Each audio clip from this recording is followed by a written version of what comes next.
When I was a kid, my parents had just gotten divorced, and I remember sitting in my mom's room watching the Olympics, and specifically gymnastics. And I remember thinking to myself, I'm gonna do that. Like, I'm gonna make it to that level. And sure enough, my mom enrolled me in gymnastics within a few weeks, and that's where the story really begins. That was a huge blessing because I was starting to act out. I was having some issues with the divorce. I didn't really understand it at that age, but I was definitely feeling like I wasn't worthy of love, or there was a deep underlying feeling of unworthiness. And gymnastics kind of gave me a place to channel that anger and those emotions that I wasn't really prepared or didn't have the tools to understand or navigate. So I started doing gymnastics and I got good really fast. I ended up competing and I won state for tumbling, and then I got second in trampoline, and then pretty much quit after that because my coach, he was a free skier that had gotten a career-ending injury, and he was like, the way your mind works, I think that you would mesh with free skiing really well. There are less rules,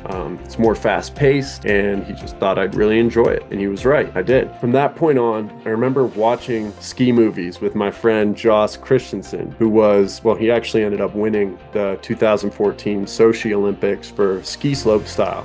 That's a story in itself. We'll get to that later. But we were watching ski movies, and I idolized these guys with every bone in my body. And my focus instantly shifted to becoming a professional skier. And I was going to do that at all costs. So fast forward a few years, I think I was 13 years old and I was about to enter my first competition. I remember my mom had to fly me out with her friend Sky Miles out to Vermont. She was in a financial crunch at that time. So I flew out, got there with nowhere to stay. I'm just a kid, So I end up walking up to someone that my mom said she had talked to who works at the resort, who said he may have an extra room available or have a place I could sleep. And I talked to him and he's like, yeah, so I have a little bit of space in my boiler room on the floor if you'd like to stay there.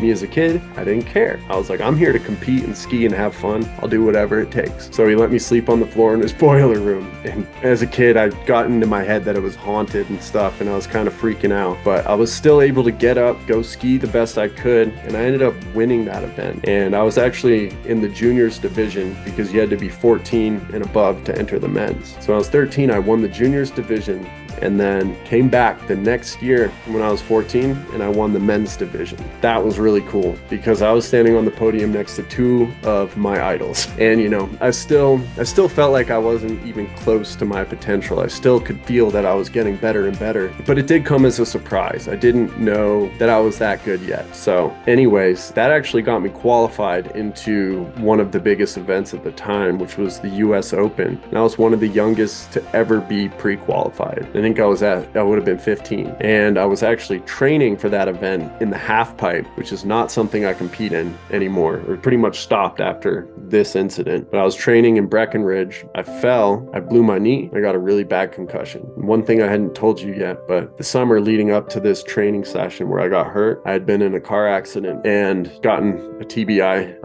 I was in the car with a couple friends. They decided to go do donuts in a parking lot after leaving a party. I was trying to get a ride home so I could go to school the next day, go ace my test, finish some homework, whatever, but we didn't end up making it. We flipped the car 1.5 or 2.5 times. The roof was crushed down and hit me on the head, and I lost about 2 weeks of memory. That was a huge hurdle. Doctors weren't really sure how bad it was. I didn't have brain bleeding or anything like that, so he said, just, look after him for a few weeks, and if anything gets worse, let us know. This kind of started a series of mental health issues such as panic attacks, anxiety. I would get migraines where I'd go blind and I couldn't see my hands, kicked on a panic attack, and it was just kind of this vicious cycle. I'd get vertigo where I felt like I was falling over, and it was really rough, but I was still dead set on my goals to go and become a professional skier. Circling back to the half pipe incident, I wasn't in my right mind, but I was training like I was, and I crashed and I blew my knee and hit my head again. So this is really when I felt I had my first bout with depression, like serious depression, and the first time I had been prescribed narcotic painkillers. So I was 15, go to the doctor, and I'm sitting there, I'm convinced I didn't get hurt. I was like, I did not know, I'm good. I might have dislocated my knee, pop it back in, we're good to go. They're like, no, sure, I remember this. He said, I'll bet my house that your ACL is gone. And I looked at my mom, I was like, he's got a nice house.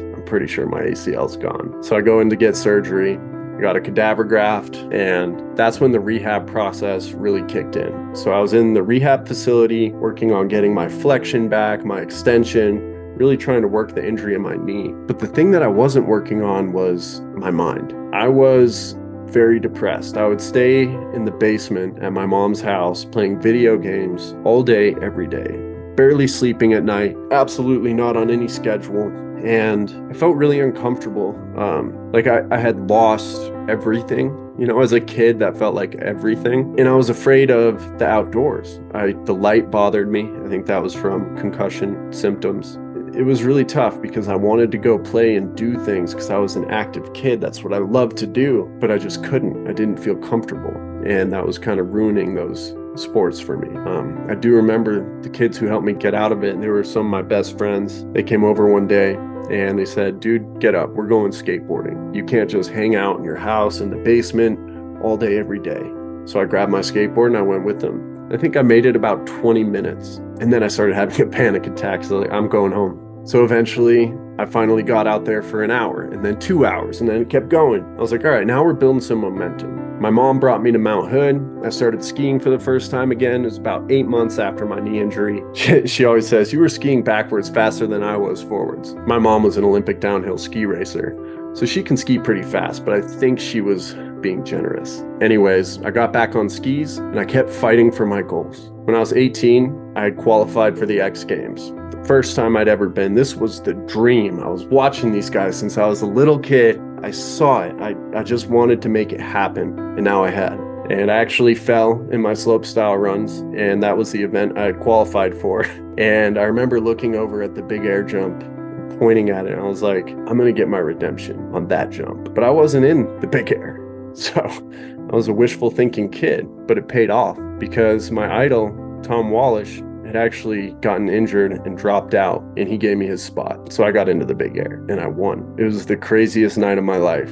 I had never done the trick that I won with. It was like, you know, they say preparation, perfect timing, or whatever, all that. That's what it was. I made it happen when it counted, and I learned a lot of new tricks, and I zoned out. I got in the zone, the flow state, and all my dreams kind of came true over the next few months. I won that X Games. I went home to Park City and I won the World Championships, which was the first ever. And then right after that, I went and won the Dew Tour in Snow Basin, all in Utah, besides X Games in Aspen. And it was crazy. I went from, you know, this amateur tipping on pro level skier trying to make it to having one of the best seasons that any pro could have. Coming from position of having a lot, having earned a lot, becoming this professional skier, this athlete that I had dreamed of becoming, having it ripped away, losing everything, being completely broken, lost, and addicted to the worst drugs on the planet for a while, to being able to turn around and find some sort of spark, to find some reason, pull back out. It was tough, but something told me, just go, just do it, just keep going, just keep going.